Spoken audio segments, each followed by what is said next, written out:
As we begin to study geometry, what we're going to talk about is, well, what I want to begin with is talking about Euclid.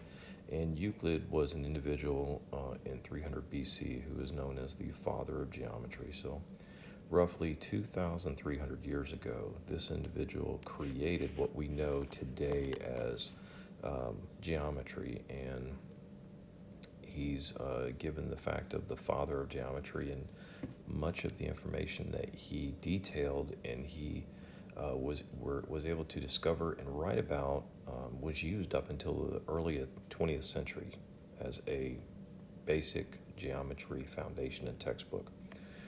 So this is Euclidean geometry is how you would say that. Euclidean.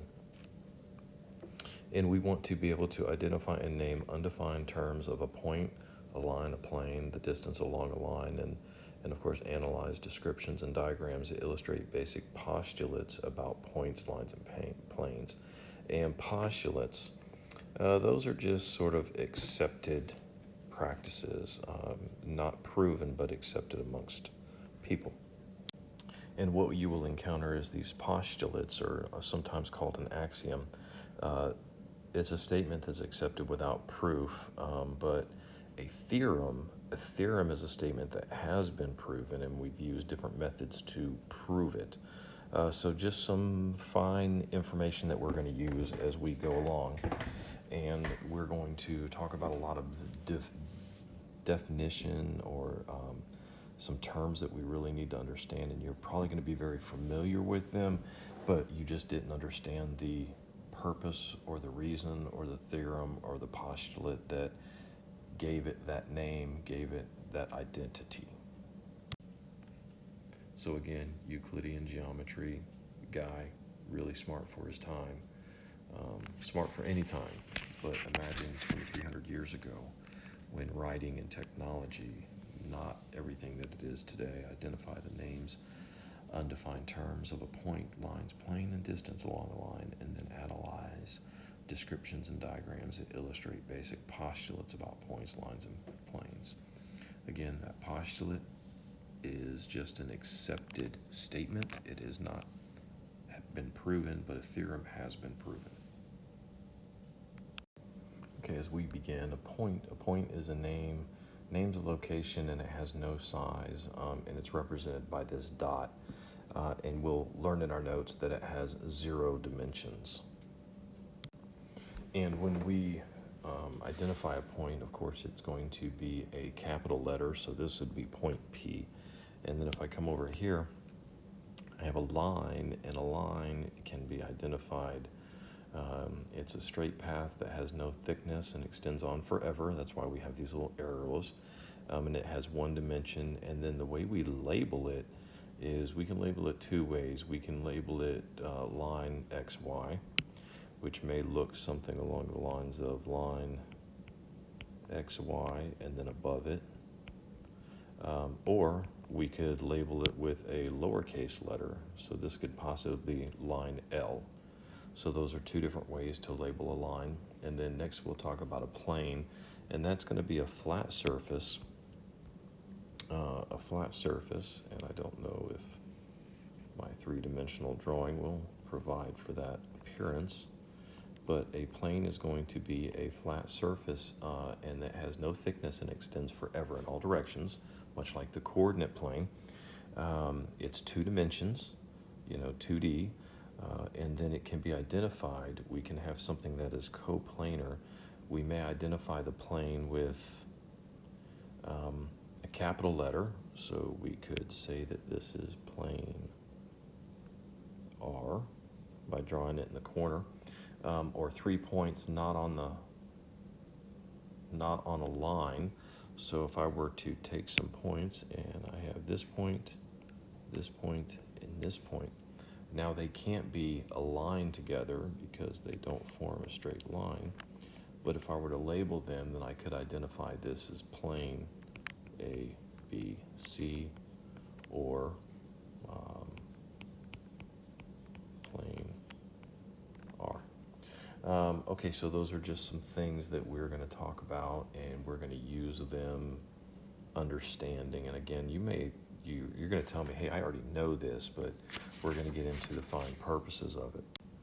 For example, some of those definitions and things, we learn that if I have a plane and it has 3 points, they are non-collinear, which means they are not in a line.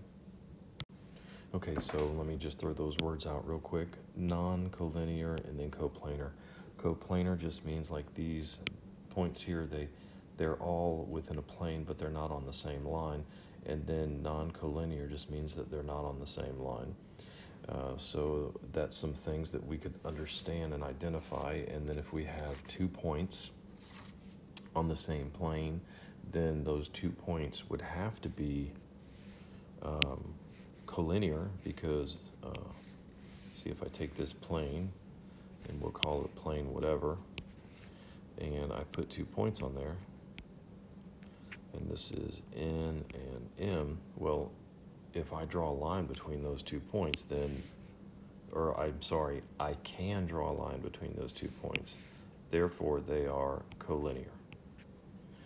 Little things like that, that's postulates, that just things that we accept. And then if I have this one's going to be a little bit more challenging to draw. Okay, and what I've drawn here is going to be 2 planes that sort of cut through each other.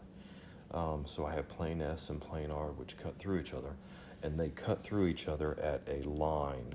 So if you can envision that they cut through at a line, and that can be labeled in many different ways, but if 2 planes intersect, they intersect at a line. Let's see, what else can we discuss here? And so if we look at these, just talking about some of the things that we're discussing here, decide whether the statement is true or false. And love the internet, I pulled this picture off of it, and it says points A, B, and C are collinear. Well, let's see.